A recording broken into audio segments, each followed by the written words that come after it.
Salmos 23 diz assim: o Senhor é o meu pastor, nada me faltará. Deitar-me faz em verdes pastos, guia-me mansamente a águas tranquilas, refrigera a minha alma.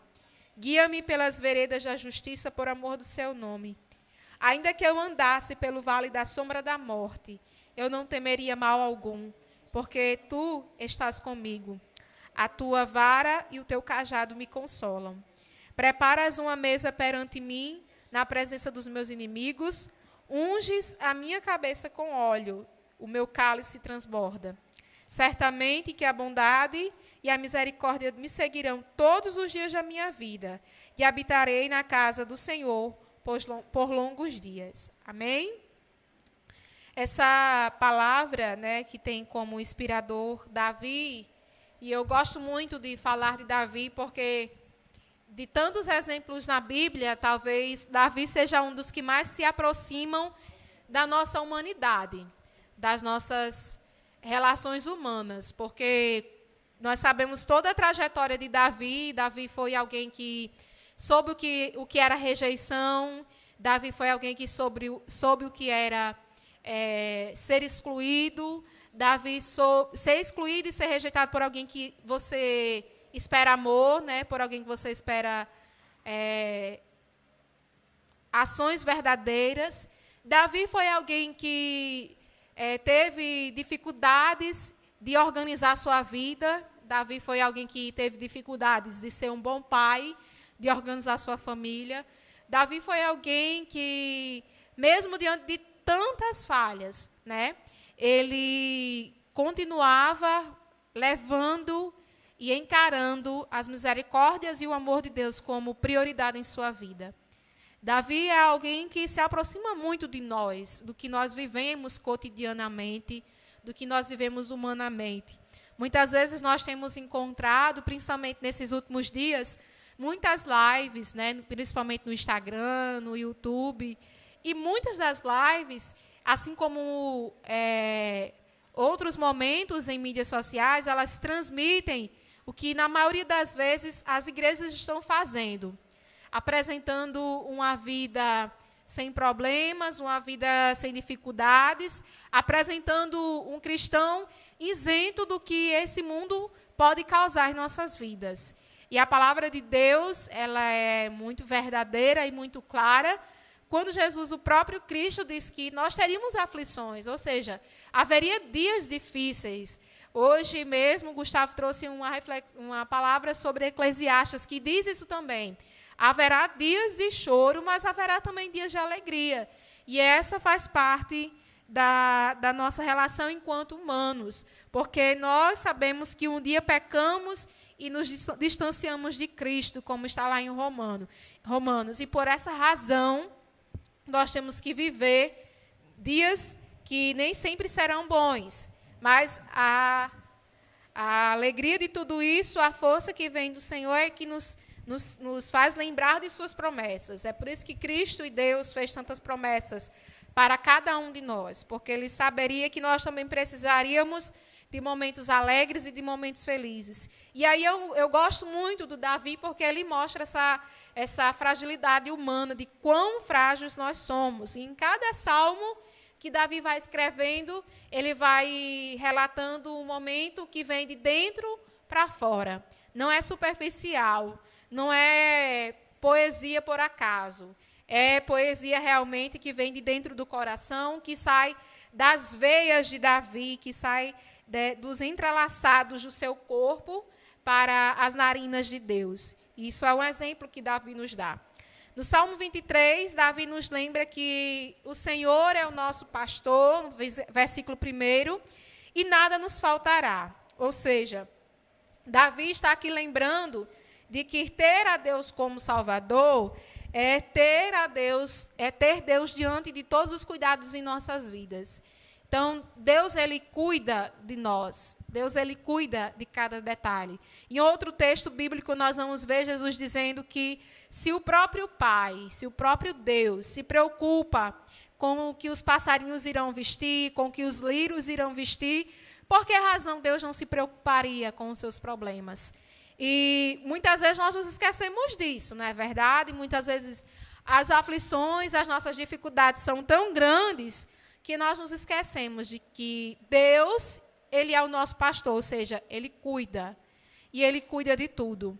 É interessante que a comparação que Davi faz com o pastor, ele lembra do cuidado que o pastor tem com suas ovelhas. O pastor, ele se preocupa em acordar suas ovelhas, tirar elas ali daqueles locais, levar elas para o pasto, ali elas irão descansar um pouco, ali elas irão se alimentar, ou seja, o pastor ele se preocupa com a alimentação, com a distração das suas ovelhas. O pastor se preocupa em trazê-las unidas para casa. Então, o pastor ele é alguém que cuida de todos os detalhes, né? E Deus é esse Deus de detalhes, como diz a canção do pastor Lucas. Ele cuida de cada um de nós e em todos os detalhes. Por essa razão, Davi diz que o Senhor é o meu pastor, nada me faltará. Davi lembra que Deus nos dá a vida e, por nos dar a vida, Ele cuida das nossas necessidades. Que possamos, nessa noite, refletir sobre isso. Eu não sei qual é a sua necessidade. Todos nós temos alguma necessidade nos dias de hoje. E todos nós temos uma necessidade maior, uma necessidade comum, que é a solução de toda essa problemática que nós estamos vivendo em virtude da pandemia. Mas, mesmo diante disso, que possamos lembrar dos cuidados que aquele que nos deu a vida, se Deus nos deu o fôlego de vida, de estarmos hoje respirando, falando, certamente Ele cuidará de todas as nossas necessidades. E Ele cuida. Nós que muitas vezes somos falhos, nos esquecemos de tudo que Ele já fez por nós, né? Mas Ele mesmo assim continua cuidando dos mínimos detalhes de nossas vidas.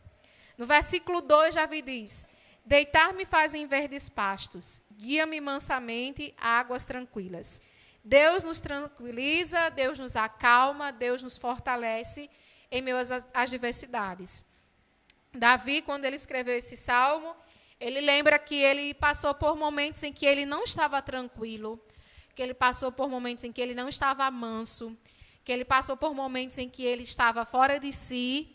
Mas, diante de todos esses momentos, ele não permaneceu neles. Ou seja, ele não permaneceu fora de si, ele não permaneceu em pecado, ele não permaneceu triste, ele não permaneceu abalado.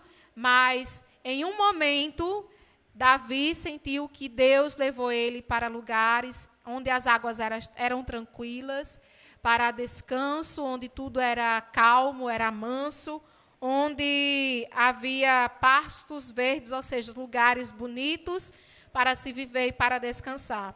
Nós precisamos acreditar que esse mesmo Deus, ao qual Davi declara isso, também faz o mesmo por cada um de nós. Deus, Ele sempre nos dá a vitória em meio às lutas, e Ele sempre tem um lugar de águas tranquilas, pastos verdes, né? E lugares de paz, para que possamos viver as pós-dificuldades das nossas vidas. No versículo 3, Davi diz: refrigera minha alma, guia-me pelas veredas da justiça por amor do seu nome. Davi lembra que Deus, Ele é amor, mas também Deus é justiça. E muitas vezes, quando a gente lê esse versículo, nós lembramos da justiça de Deus para com o outro, né? Mas Davi está dizendo que Deus, Ele pratica a justiça consigo mesmo. E por isso que eu digo que Davi é tão fantástico no quesito de humanidade. Porque Davi lembra nesse versículo que não é o outro que fez mal a ele que precisa de justiça, mas ele precisa. Por exemplo, quando Davi deseja e tem a oportunidade de matar a Saul, né? E ele ainda toca ali, corta um pouco do tecido das suas vestes. Davi lembra a Deus e Davi começa a orar a Deus, pedir misericórdia a Deus pelo desejo que passou em seu coração. Ou seja, Davi clamou pela própria justiça de Deus sobre ele. E nós precisamos também sermos humanos suficientes também para que possamos clamar pela justiça de Deus e pelo seu amor. Muitas vezes a gente precisa que a justiça de Deus também esteja sobre nós, para que a gente possa refletir sobre o que estamos fazendo de errado, sobre o que estamos pensando de errado e como nos consertar. Deus, ele é o justo juiz. Então, nada melhor do que o próprio Criador para nos dizer onde estamos errando, onde estamos acertando para dar continuidade à nossa vida. No versículo 4, Davi disse: ainda que eu andasse pelo vale da sombra da morte, não temeria mal algum, porque tu estás comigo, a tua vara e o teu cajado me consolam. Mais uma vez, Davi lembra que Deus, ele tem um papel de cuidador de cada um de nós. E como um pai, ele cuida, ele dá amor, mas ele também repreende. E Davi lembra que, assim como Deus, ele ama, ele também estabelece correção e consolo para o seu filho. Quando um filho faz algo de errado, muitas vezes o pai vai lá e repreende. Mas alguns pais, né, eles repreendem com violência e acabam não ensinando ao seu filho, não mostrando o consolo que vem depois da correção. Porém, existem pais que vê o seu filho errando, chama a sua atenção, corrige, mas depois consola. Esse é o modelo de Deus. Esse é o modelo do cuidado de Deus para conosco. Muitas vezes nós erramos, mas Deus, ele nos chama a atenção, Deus, ele nos corrige, mas ele nos consola. Ou seja, ele mostra o seu amor, até mesmo nos momentos em que ele acaba nos repreendendo, acaba, como Davi disse, tendo que usar a sua vara, o seu cajado sobre nós. E é por isso que Davi disse que a vara e o cajado de Deus os consolam, porque Deus, ele não age com violência com os seus filhos. Deus é alguém tão bondoso, é um ser tão misericordioso e tão amável e tão desejável de relacionamento que até mesmo quando eu e você estamos errados, Deus nos chama para conversar. E isso é o mais lindo de tudo que existe em Deus. No versículo 5, diz: preparas uma mesa perante a mim na presença dos meus inimigos, unges a minha cabeça com óleo, o meu cálice faz transbordar. Ele nos dá o melhor que ele tem, né? Davi, ele compara a Deus como alguém que faz um banquete para uma pessoa especial. Assim é Deus. Ele prepara banquetes para cada um de nós, que muitas vezes não fazem parte nem daquilo que pensamos ou imaginamos, como diz em outro versículo, que as coisas que Deus tem preparado para cada um de nós são muito maiores e muito melhores do que aquilo que eu e você podemos pensar ou sequer imaginar.